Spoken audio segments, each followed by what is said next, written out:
지난주 말씀을 기억해 보며 오늘 이 말씀을 시작해 보려고 합니다.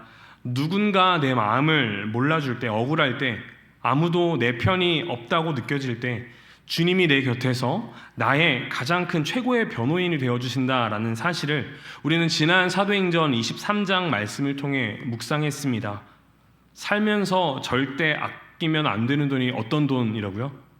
변호사. 네, 변호사 비용이야. 이 대사로 노명계 목사님이 말씀을 전하셨었는데, 그리고 그렇게 주님의 변호를 받은 자의 모습은 이어서 다른 사람을 변호하는 하나님의 변호의 통로로 쓰임을 받아야 된다라는 말씀을 우리 함께 묵상했습니다. 그리고 그렇게 도전하는 한 주간의 삶을 살았습니다. 그런데 사랑하는 성도 여러분, 하나님께 변호받은 사람의 이야기는 거기서 끝나지 않습니다. 더 나아가 그 은혜를 경험한 사람은 세상 속에서 자신을 변호하기보다 복음을 변호하는 사람으로 서게 됩니다. 오늘 본문에 등장하는 바울이 바로 그렇습니다. 지난 23장 11절에 주님께서 바울에게 이렇게 말씀하셨습니다. 그날 밤에 주께서 바울 곁에 서서 이르시되 담대하라, 내가 예루살렘에서 나의 일을 증언한 것 같이 로마에서도 증언하여야 하리라 하시니라. 아멘. 주님께서 이 바울을 변호받은 사람으로 세우신 이후에 이제 바울을 이 복음을 변호할 사람으로 부르신 것입니다. 그리고 그 부르심에 따라 바울은 예루살렘을 떠나 가이사랴로 이송됩니다. 그리고 그곳에서 3번의 재판을 받습니다. 벨릭스 앞에서, 베스도 앞에서, 또 아그리빠 앞에서. 바울은 이 3번의 재판 앞에서 마음이 흔들리지 않고 오히려 하나님의 부르심에 합당하게 복음을 전하는 사명을 감당합니다. 왜냐하면 바울의 관심은 이제 자기의 생명이 사는 자기 변호가 아니라 복음을 변호하는 것, 이 복음이 부끄럼 없이 선포되는 것이 이 바울의 목적이었기 때문입니다. 그런데 이 바울이 선포하는 이 복음의 이야기를 듣고 세 재판장의 모습이 각각 다 다르게 나타납니다. 오늘 우리는 우리의 모습이 혹시 이 세 사람의 모습과 같지 않은지, 복음을 들은 이 반응의 모습이 혹시 우리의 모습과 같지는 않은지 한번 돌아보며 우리가 다시 한번 주님 앞에 힘을 구하며 나아가는 시간 되기를 소망합니다. 우리가 복음을 들었을 때 그 복음에 대해서 반응해야 될 진짜 우리의 태도가 무엇인지 우리가 함께 이 3명의 인물과 비교해 보며 우리의 삶을 돌아보는 시간 되기를 소망합니다. 먼저 사도행전 24장 22절에서 27절에는 이 벨릭스 총독의 이 복음에 대해서 반응하는 모습이 먼저 나타나게 됩니다. 이 벨릭스 총독은 로마의 유대 총독이었습니다. 정치적으로 노련하고 사람의 마음을 꿰뚫어 올 수 있는 그런 관료였습니다. 그리고 바울을 처음 보는 사람도 아니었고 바울이 전하는 이 복음을 처음 듣는 사람도 아니었습니다. 성경은 벨릭스를 이렇게 소개합니다. 22절 말씀 전반부의 말씀입니다. 벨릭스가 이 도에 관한 것을 더 자세히 아는 고로. 즉 벨릭스는 이미 복음을 들어봤던 사람이었습니다. 복음의 내용을 알고 있었고 바울이 행했던 그 모든 일들과 바울이 전했던 복음도 들었던 그 모든 상황을 알고 있던 사람이었습니다. 모르는 사람이 아니라 더 자세히 정확히 아는 사람이었다고 오늘 말씀은 그렇게 이야기합니다. 하지만 정확히 말하면 이 벨릭스는 그 복음을 믿는 사람은 아니었습니다. 진리를 아는 것과 따르는 것은 전혀 다른 일입니다. 벨릭스는 정확하게 그 말씀을 아는 사람이었지만 복음 앞에 머무르지는 않았습니다. 이어서 25절 말씀에 이렇게 이야기합니다. 바울이 의와 절제와 장차 오는 심판을 강론하니 벨릭스가 두려워하여 대답하되 지금은 가라, 내가 틈이 있으면 너를 부르리라 하고.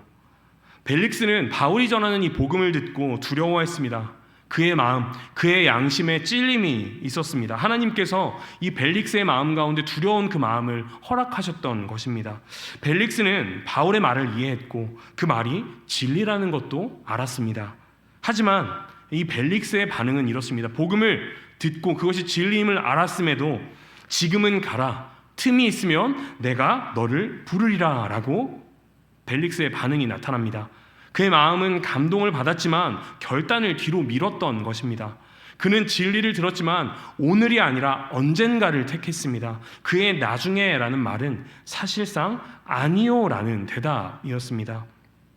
사랑하는 성도 여러분, 혹시 우리에게도, 복음을 듣는 우리에게도 이 벨릭스와 같은 반응의 모습이 있지는 않은지 한번 돌아보면 좋겠습니다.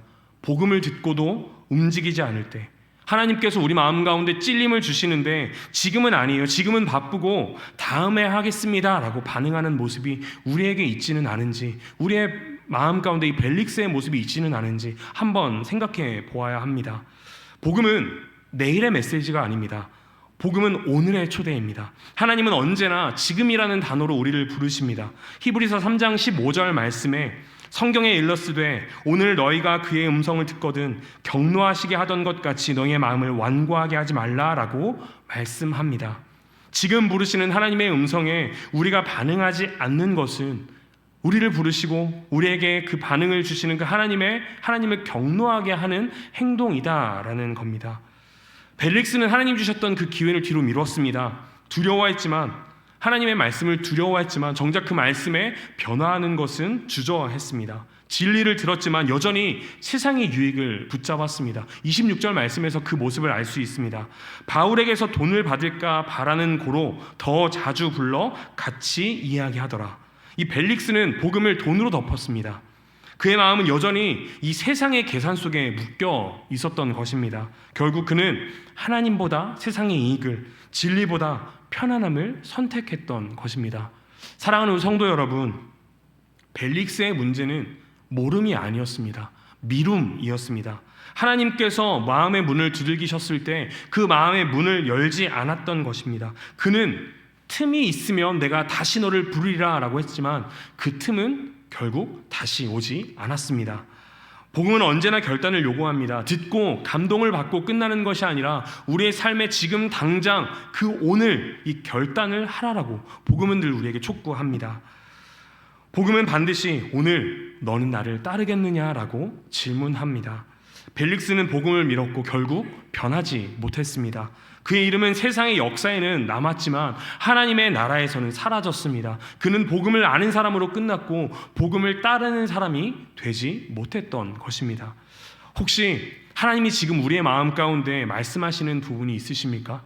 지금 네가 용서할 사람이 있다, 지금 내려놔야 할 것이 있다, 지금 돌아서야 할 죄가 있다. 그 음성을 들으면서도 지금 잠시 있다가 하나님 내가 그렇게 반응하겠습니다, 지금은 내가 해야 될 일이 있으니 잠시 뒤에 내가 그 말씀에 반응하겠습니다 라고 우리가 그 하나님의 말씀을 뒤로 미루고 있지는 않으십니까?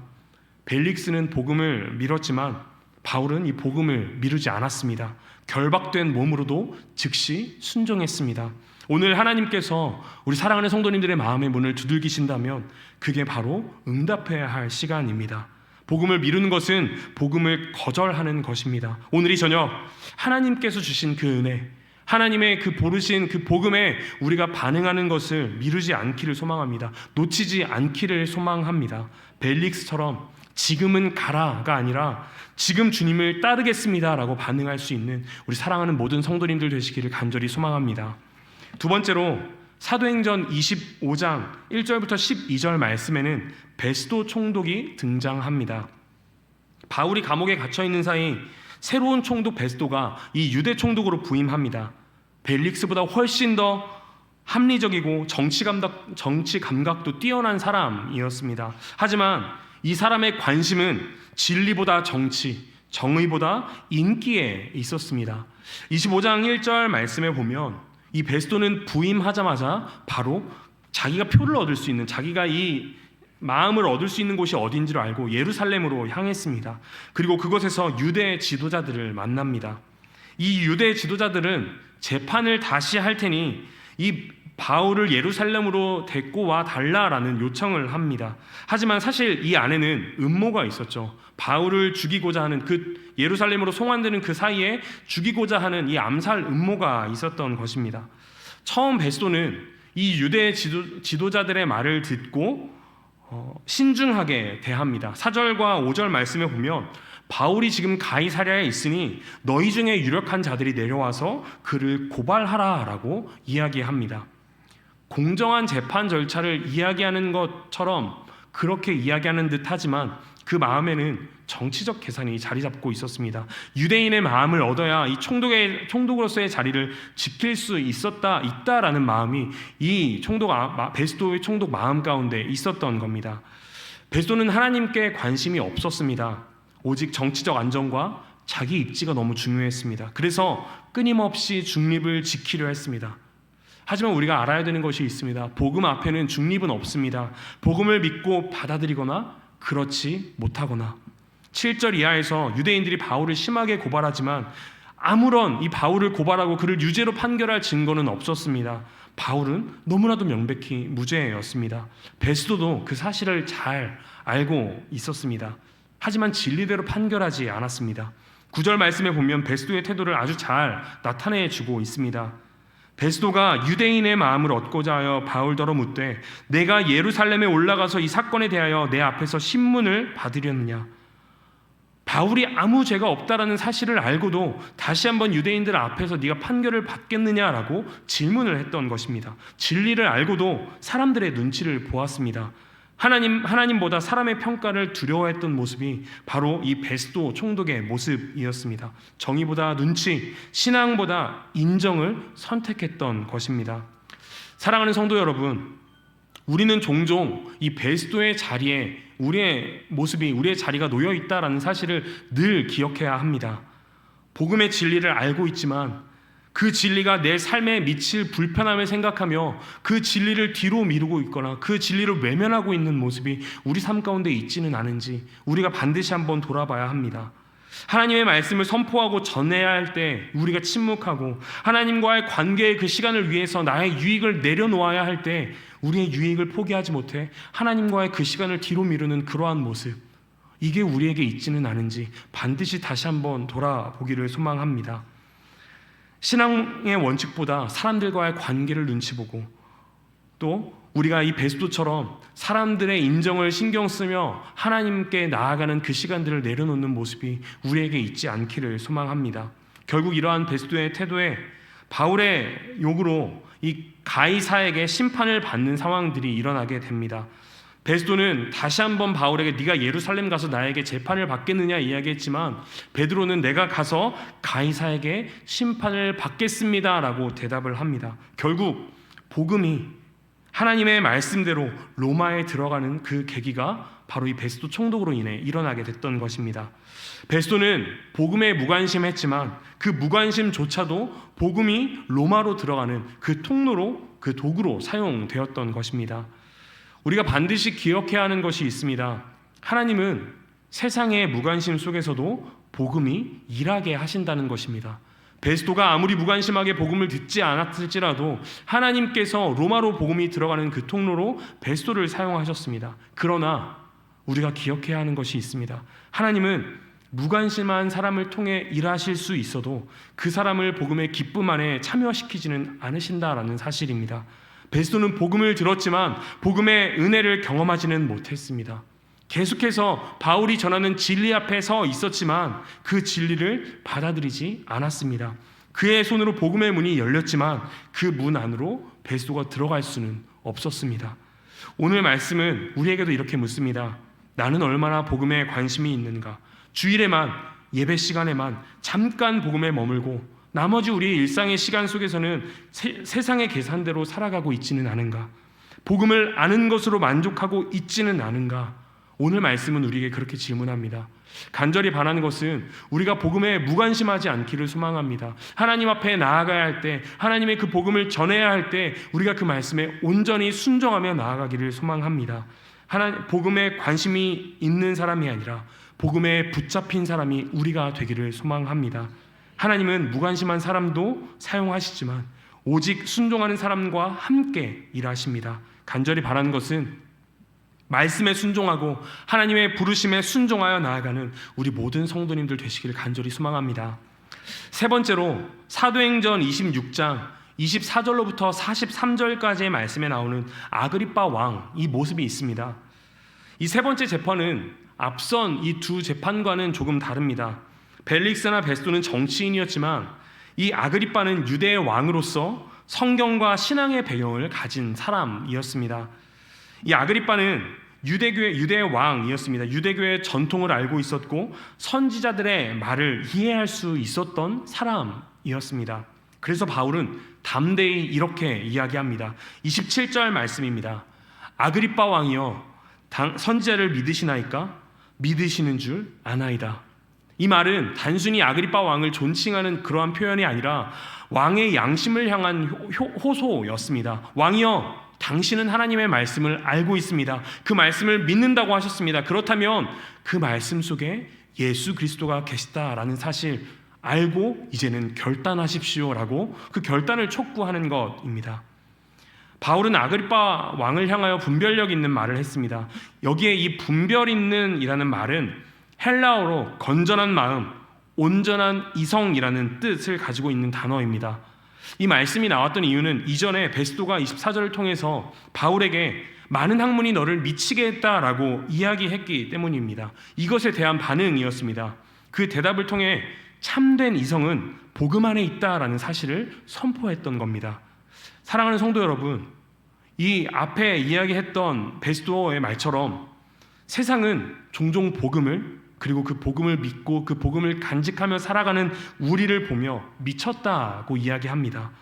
예배 때문에 삶의 유익을 포기하고 주일 하루를 온전히 하나님께 드리고 11조와 헌신 그리고 시간을 하나님께 드리는 모습들을 보며 낭비라고 미쳤다고 이야기합니다. 그러나 오늘 말씀에 바울은 분명히 이야기합니다. 미치지 않았다고, 진리를 믿고 있다고. 복음은 사람을 미치게 만드는 광기가 아니라 사람을 살리는 분별하는 이 지혜임을 우리는 반드시 믿어야 합니다. 그렇기에 우리가 주일날 또 이 수요일날 금요일에 새벽에 하나님께 우리의 모든 시간을 드리고 우리의 마음과 정성을 하나님께 드리는 것입니다. 바울의 말에 대해서 아그리빠 왕은 28절 말씀을 통해 네가 적은 말로 나를 권하여 그리스도인이 되게 하려는도다 라고 이야기합니다. 아그리빠는 복음을 이해했습니다.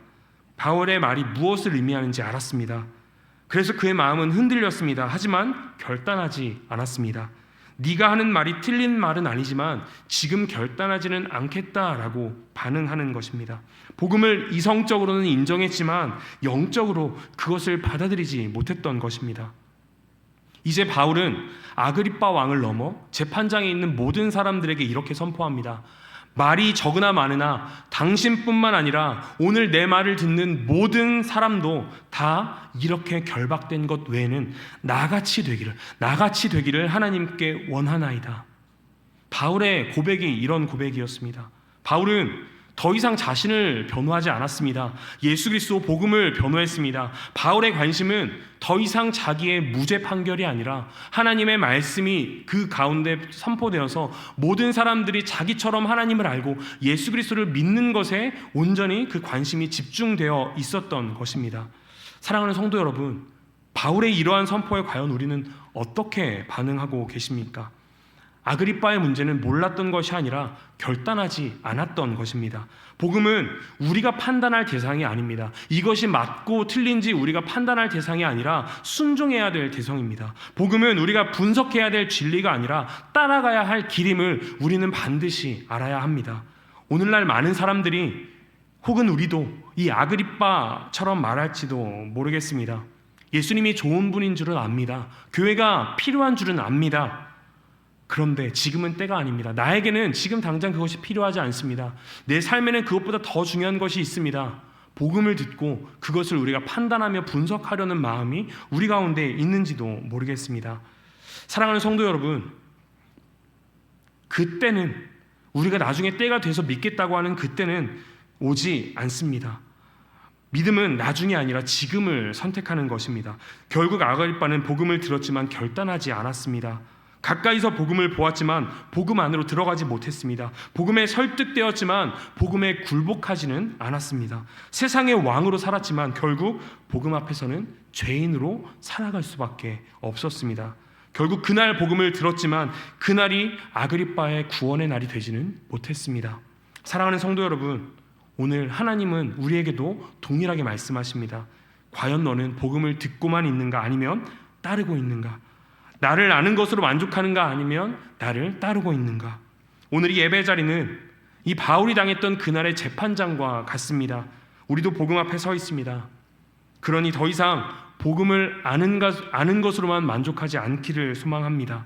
복음을 듣는 그 자리에만 머물러 있지 않기를 소망합니다. 이 밤이 복음 안으로 한 걸음 더 들어가는 시간이 되기를, 그렇게 결단하며 하나님의 뜻대로 살아가기를 주님의 이름으로 축복합니다. 말씀을 마무리하겠습니다. 오늘 우리는 벨릭스, 베스도, 아그리빠 이 세 사람의 모습을 보았습니다. 우리는 이들이 복음을 미루고 무관심하고 머리로만 인정하는 것을 정죄할 수는 없습니다. 왜냐하면 우리의 안에도 여전히 그들의 모습이 있기 때문입니다. 우리는 결단할 수 없는 죄인이고 복음을 미룰 수밖에 없는 연약한 존재입니다. 우리가 아무리 오늘 결단하겠습니다 라고 외쳐도 우리 자신의 의지로는 내일 다시 벨릭스의 그 틈이 있으면이나 이 베스도의 정치적 계산처럼 우리의 삶의 이치를 계산하는 사람으로 돌아갈 수밖에 없습니다. 이것이 인간의 한계, 죄인의 한계이기 때문입니다. 하지만 너무나 감사한 것은 복음은 여기서 끝나지 않습니다. 바울의 3번 이 재판 끝에 이 사람에게는 사형이나 결박을 받을 일이 없느니라 라는 이 판결을 들었지만 여전히 결박되어 있는 상태였습니다. 사람이 그를 묶었지만 복음은 묶이지 않았습니다. 바울은 그 결박을 복음의 자유를 드러내는 표식으로 삼았습니다. 바울은 스스로 변호하지 않았습니다. 오직 예수 그리스도를 증언했습니다. 하나님께 변호받은 사람은 더 이상 자신을 변호할 필요가 없기 때문입니다. 자신의 억울함보다는 복음을 전하고 명예보다는 예수님의 이름을 붙들었던 바울의 이 모습은 무죄했음에도 십자가를 지셨던 그 예수 그리스도의 모습과 너무나 닮아 있습니다. 우리의 변호사 되시는 주님께서는 이미 결박되셨고 심판을 당하셨기에 우리는 이제 그 결박된 몸으로부터 자유할 수 있다라는 사실을 기억해야 합니다. 바울이 그 모습을 이미 보여주었던 것입니다. 예수님이 이미 결박되었고 그 상황에서 심판을 당하셨고 이겼기 때문에 더 이상 자기가 묶여있는 것이 하나님의 일을 가로막을 수 없다라는, 하나님의 승리를 가로막을 수 없다라는 사실을 너무나 잘 보여주었던 것입니다. 이 모습이 우리에게도 있어야 합니다. 세상의 상황들이 우리를 붙잡을지라도 예수 그리스도께서 이미 승리하셨기에 우리는 더 이상 우리를 변호하는 것이 아니라 우리의 삶 가운데 복음을 변호하며 복음을 전하며 나아가야 합니다. 벨릭스와 베스도와 아그리빠처럼 복음을 주저하는 것이 아니라 지금 당장 결단하며 나아가는 모습이 우리의 삶의 모습이 되어야 하는 것입니다. 바울의 감옥은 복음의 통로가 되었고 그의 쇠사슬은 복음을 로마로 이끄는 하나님의 손길이 되었습니다. 결박은 바울을 막은 것이 아니라 복음을 움직이는 길이 되었습니다. 사랑하는 성도 여러분, 오늘 우리는 자신의 힘으로 결단하라는 요구를 받는 것이 아닙니다. 우리는 예수 그리스도께서 우리를 위해 이미 이루신 그 완전한 순종과 결단을 믿음으로 받아들이라는 그 초대에 우리는 부름을 받은 것입니다. 복음은 너의 힘으로 오늘 순종하라 라고 명령하기 전에 그리스도께서 너를 위해 오늘 순종하셨다라고 선포합니다. 우리의 결단은 의무가 아니라 예수 그리스도의 그 사랑에 대한 감격의 반응임을 반드시 기억하기를 소망합니다. 오늘 우리의 현실이 바울처럼 막힌 것처럼 보여도 하나님은 그 결박조차 복음을 이루는 도구로 사용하심을 우리가 믿음으로 고백하기를 소망합니다.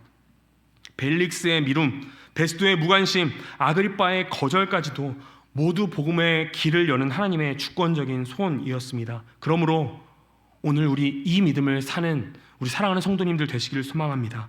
내가 복음을 위하여 매이는 데까지 고난을 받았으나 하나님의 말씀은 매이지 아니하니라. 나는 결박되었으나 복음은 자유하다. 이 믿음의 고백과 선포가 오늘 하루 또 한 주간의 삶을 살아가는 우리 사랑하는 성도님들의 삶의 고백이 되기를 소망합니다. 억울한 자리에서도 복음을 부끄러워하지 마십시오. 결박된 현실 속에서도 오직 그리스도의 은혜를 힘입어 여전히 자유한 사람, 예수 그리스도만을 증언하는 복음의 증인으로 서시기를 우리 주 예수 그리스도의 이름으로 간절히 축복하옵나이다. 아멘.